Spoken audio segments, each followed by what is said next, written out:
la la la la la la.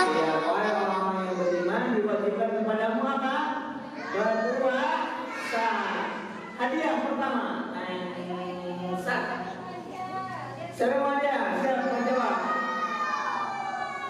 Sobat Al-Matuk, kita masih berada di Masjid Jami Al-Matuk dan sekarang sudah bersama narasumber kita, Ustadz Mumu Muhtaruddin Hafizahullah Ta'ala. Nah Ustadz, tadi Ana lihat, aduh ada iklan apa ya? Iklan. Barudak. Tadi kan kita sudah lihat Ustadz terlihat begitu berjibaku ya, tanda kutip, untuk memberikan tausiah kepada para adik-adik TKIT Al-Matuk. Sebelum kita masuk ke inti tadi kajian Ustadz, bagaimana perasaan antum dalam menghadapi anak-anak yang tadi itu Papa lihat?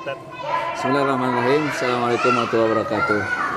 Jadi Ana udah pernah juga ngisi yang begini juga, tapi yang agak besar dikit. Kalau ini lebih kecil gitu. Ya. Jadi memang harus sabar dan masya Allah ini ustazah ini sabar gitu ya. Iya benar. Kalau nggak jadi TK laki bahaya ya. Benar. Karena kesabaran perempuan itu, kesabaran ibu gitu ya, itu luar biasa. Dan memang untuk mengajari mereka tentang hukum syar'i itu tidak seperti kita mengajari ke anak-anak SMP, betul. SMA. Jadi memang harus ada ya metodenya, yaitu tidak usah banyak dalil gitu ya.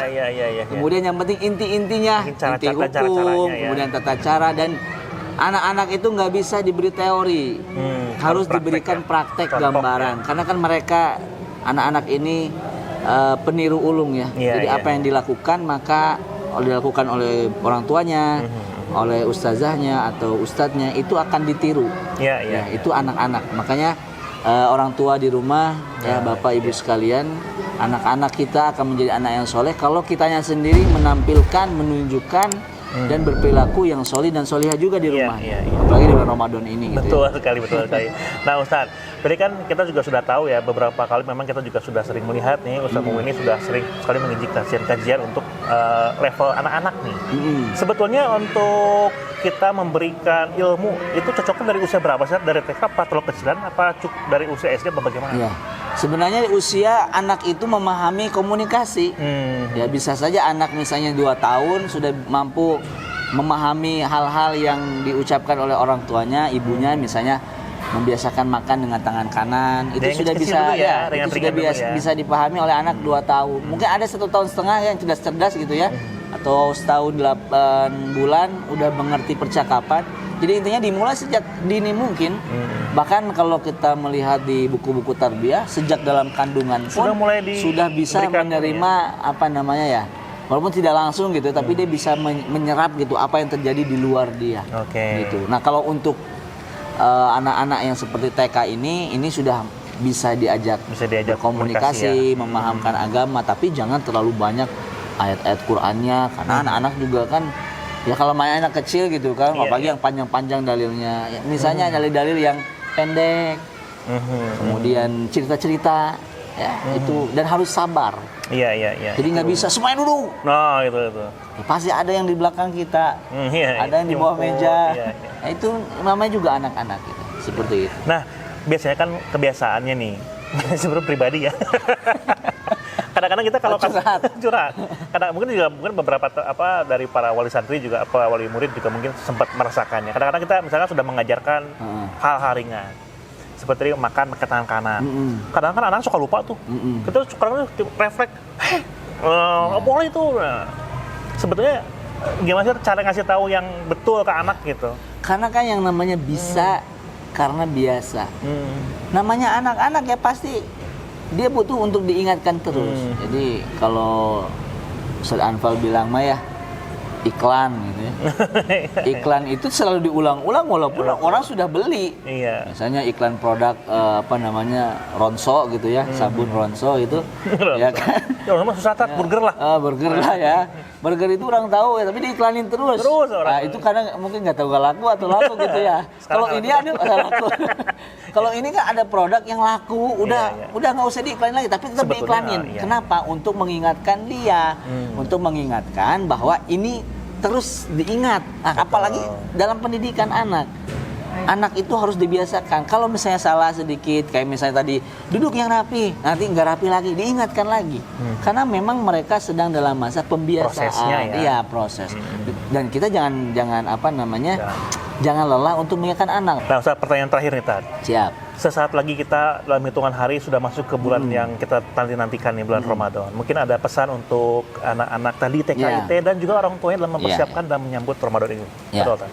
Jadi saya berpesan kepada orang tua di rumah seperti yang saya sampaikan di awal bahwasanya anak-anak itu adalah peniru ulung ya. Mereka hanya melihat apa yang dilakukan oleh orang sekitarnya. Kalau anak-anak kita ingin belajar berpuasa, maka di rumah harus kondusif dengan keadaan berpuasa.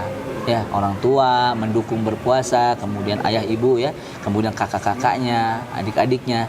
Ini juga harus dikondisikan dalam suasana berpuasa. Misalnya kalau adik kita ini di TK dia punya adik yang masih kecil, misalnya rentang 1 tahun gitu ya bedanya. Maka kalau mau makan adiknya ini, maka jangan di hadapan kakaknya yang sedang berpuasa. Jadi sebuah saling menghormati begitu. Walaupun memang anak-anak ini kan tidak wajib 100% berpuasa, tapi kita harus membiasakan. Misalnya dengan puasa sampai jam 10, jam 11, 12. Walaupun mungkin secara hukum syar'i ya puasa kan harus cacap sampai maghrib. Tapi untuk tarbiyah dibiasakan. Maka ada yang unik yang saya baca dalam kitab para ulama itu. Dulu para sahabat mendidik anaknya agar cacap puasa dengan memberikan mainan. Jadi para sahabat tuh mencari mainan untuk anaknya, namun cekurang Sunda mah ngabebe nyokeun, ame poho lasa lapar. Biar dia fokus ke situ. Jadi dia dikasih mainan, tiba-tiba maghrib ya. Iya. Gitu. Jadi anak itu dialihkan ke kegiatan yang bisa membuat dia bermain, terhibur. Kemudian setelah itu dia bertahan dalam puasanya. Tetapi ingat, jika seandainya anak kita belum terlalu mampu untuk berpuasa, jangan juga dipaksakan. Ya apalagi masih usia TK ini kan ya, masih ngarenying gitu nya. Dia bahasa Spanyol itu dah ngarenying gitu, meringis-ringis hayang makan gitu. Kalau kita lihat kondisinya memang tidak kuat, maka nggak apa-apa sampai jam 1, jam 2 gitu ya. Nah ini sebagai pendidikan di rumah dan juga kepada anak-anak di rumah bersemangat berpuasa karena puasa ini pahalanya banyak. Betul. Dimulai sejak kecil. Dan jangan lupa untuk sahur, bangun sahurnya harus bangun karena minimal dengan makan sahur ini tenaga makin ada lah gitu ya, dibanding dengan orang yang tidak sahur sama sekali. Kemudian nanti berbuka puasa, misalkan makannya bersama, kemudian kan sudah ada tuh tadi diajarin sama ustazahnya itu apa? Doa. Coba doanya apa? Zahabatu mau itu tadi. Iya, alhamdulillah pas. Alhamdulillah pas. Kalau enggak, ya. Diedit. Zahabatu mau. Talatil uruku wa tabatil ajru insyaallah. Itu diucapkan setelah memakan makanan. Doa dulu atau? Jadi gini misalnya nih, ini makan bismillah dulu. Bismillahirrahmanirrahim. Bismillah. Set makan baru doa badoma. Wa talatil uruku wa tabatil ajru insyaallah. Setelah hilang rasa haus. Karena kalau dibacanya di awal setelah hilang rasa haus kayaknya. Iya, masih kena seret gitu ya. Jadi kalau baca makannya bismillahirrahmanirrahim, lep makan. Setelah itu apa? Atau minum tadi ya kan sunnahnya kurma atau air. Baru zahabat doma wa talatil urku wa tabatil ajru insyaallah. Ini sudah diajarin sama ustazah. Nah, di rumah orang tua apa? Membiasakan.